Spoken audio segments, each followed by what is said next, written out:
Well, here we are in another new year, 2026. We're in January, and they're saying to me, you've got to take your tree down, get rid of all your decorations. Christmas is over, it's 12th night. Ooh. I prefer the European way, and I said this when I was in Tenerife in 2024, that the way the Europeans do it's great. They have this on the 6th of January, Three Kings Day in Spain, and their Christmas starts, and you'll go into many European countries and so see they're still celebrating Christmas in January, February.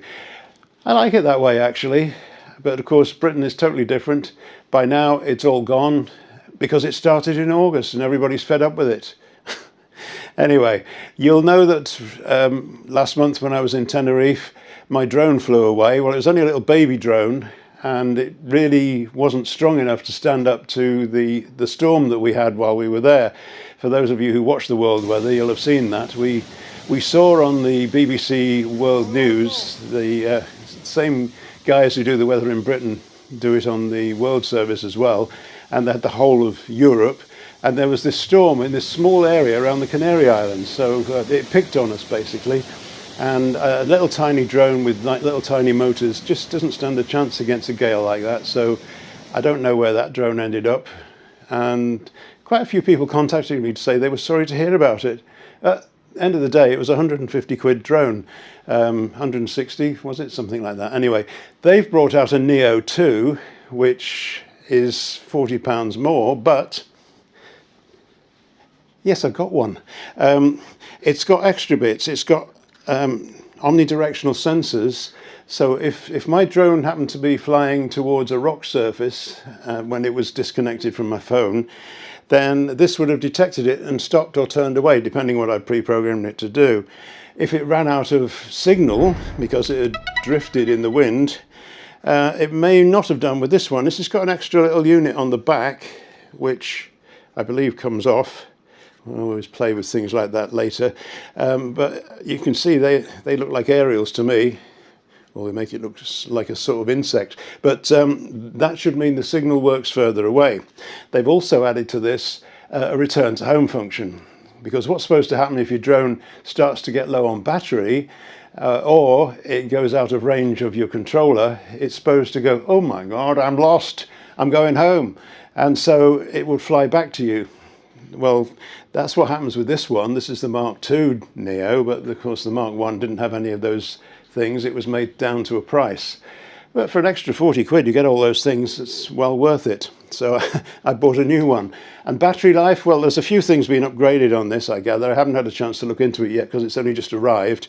But it has an extra 1 minute's flying time. The old one flew for 18 minutes projected, and they say this one will do 19 minutes. So you might need more than one battery. I didn't buy more than one battery with the first one.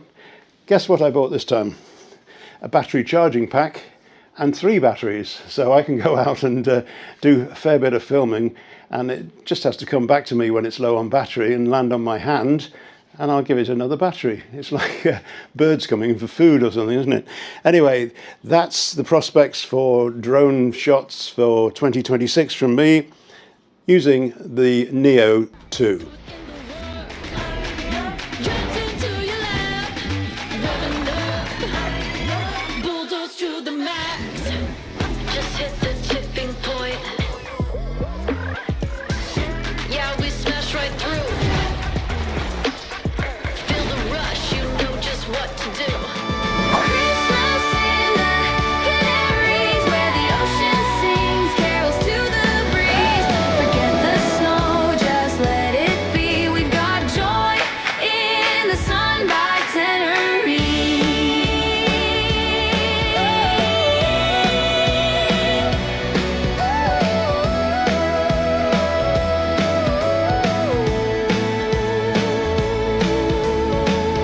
Hello there, human people.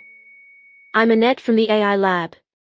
In 2026, we'll be keeping an eye on how AI can change the world, not always for the better. Brian says that AI has been most useful so far in creating original music to use in his videos. This year, I think we actors will have to up our game if he is to be impressed by us as well. Brian and Ruth have been looking at other hotels in the same part of Tenerife to see where they will stay next Christmas. Here's one of the places they looked at while they were there this time. This is the Landmar Hotel, and the buildings behind going up the hill are all part of it. The actual main entrance is right at the top. 20 years ago, there was a waterfall coming down the hill. Well, that's all gone, and if you want to actually get into the hotel, you need to walk up the hill alongside, and this is what you'll find. The very tall reception area is right at the top here, and just outside there's a little pond with a water feature. You can sit out here, there's tables and chairs as well.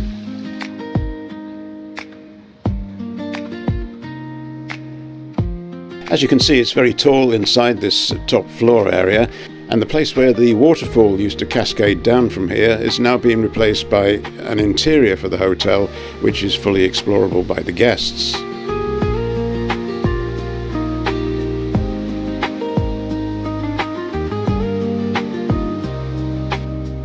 You can get an idea of the scale by looking at this Christmas tree and then looking at the person that walks past it.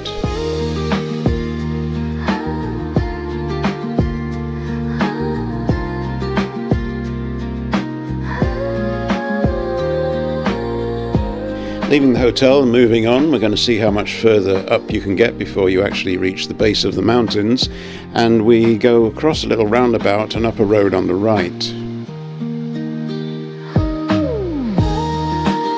We take a last look back at the hotel and its position sitting way above the ocean. And as we turn round and look upwards, we can see another hotel. This is less of a hotel and more of a holiday park with lots of amenities. We got a few shots just by peering through the railings or trying to hold the camera over different fences.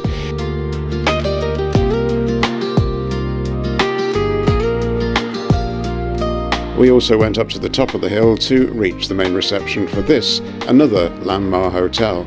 You can imagine from what you can see through the railings that this is a sort of holiday village with its own internal road system and lots of amenities for children and adults alike.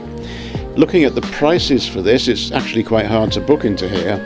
It's an all-inclusive holiday, and you're obviously meant to do everything inside the grounds of this park. Up at this level there is a fairly major road passing the hotel, and at least one of the local bus services comes this way. Even if I had the kind of money it takes to stay here, I don't think I would, because I like to get about the island and try all the different restaurants and bars. Another hotel that's all-inclusive is this one, which you've seen earlier at Barcelona, and it's an adults-only hotel, so quite the opposite to the one we just looked at. And that's the view from our own balcony at our hotel. And this is our favourite liqueur coffee, only available in the Canary Islands. It's called Barraquito. The bottom layer is condensed milk, the next one is the liqueur, and then there's a shot of espresso, and on top, of course, the frothed milk.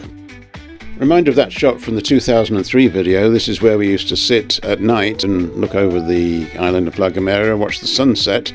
It's all been developed. Now you have to go down past a new commercial centre, but you still get the same view just from a lower level. 20 years ago, the main square in Los Gigantes was a parking area. Well, I'm not sure exactly when they stopped that, but now it's totally pedestrianised, and the restaurants around the square have pulled out so that they can have their tables and chairs on the square. There are cash machines all over the island that are run by Euronet, very expensive. In 2003, there was a Santander cash machine here, and that was a way to get commission-free cash if you had a Santander UK account. Google says there are no Santander branches here anymore. It's an agency, and you can still do the same thing if you're a Santander customer. Brian is heading out to put his new Neo 2 drone through its paces. Let's hope he doesn't lose this one. This new drone has a high-quality 4K camera on board and has a host of autonomous features. Keep watching this channel to see what's in the air in 2026. I am not sure if I will be back, but Brian has called me Heidi. I think it's a good sign if he gives an AI actor their own name. He's probably called you Heidi because he wants you to hide away in a closet. Our final shots of Tenerife are from a video we have dug up from Brian's archives. It was filmed on an old analog camera in 1987.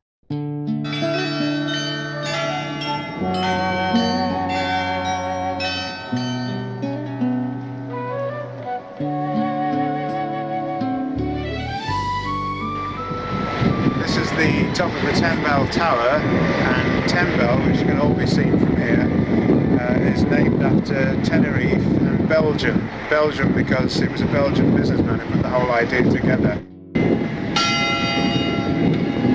And this was in fact the first foreign holiday I'd ever had, nearly 40 years ago now. 40 years of living and enjoying life obviously slows your body down. I'm not sure that I could be jumping around like this anymore. I cashed in a unit trust back in '87 to take this 2-week October holiday, completely unaware of the weather in Britain at the time. Earlier on today, apparently a woman rang the BBC and said she heard that there was a hurricane on the way. Well, if you're watching, don't worry, there isn't. Well, we didn't even see that. There was a foreign TV service that was broadcasting while we were sitting having our breakfast in a local bar, and we did see some pictures of some bad weather somewhere, but we didn't really care where it was, I'm afraid.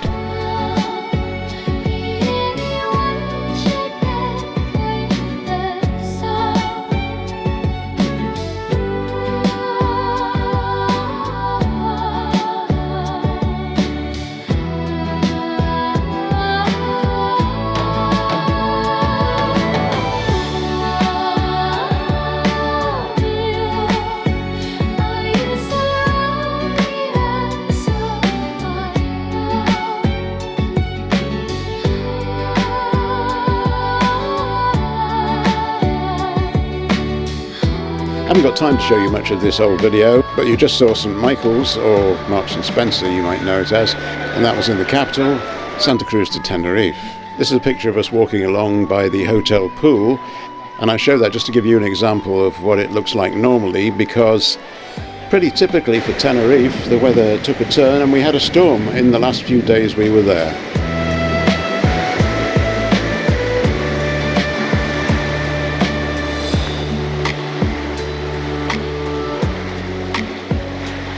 So I leave you with this, which has become quite a familiar sight all these years later. We've seen plenty of these quick storms that come up. This one closed the swimming pool. You couldn't sit on your sunbeds because the ocean had come across the beach, over the wall, and into the hotel swimming pool area.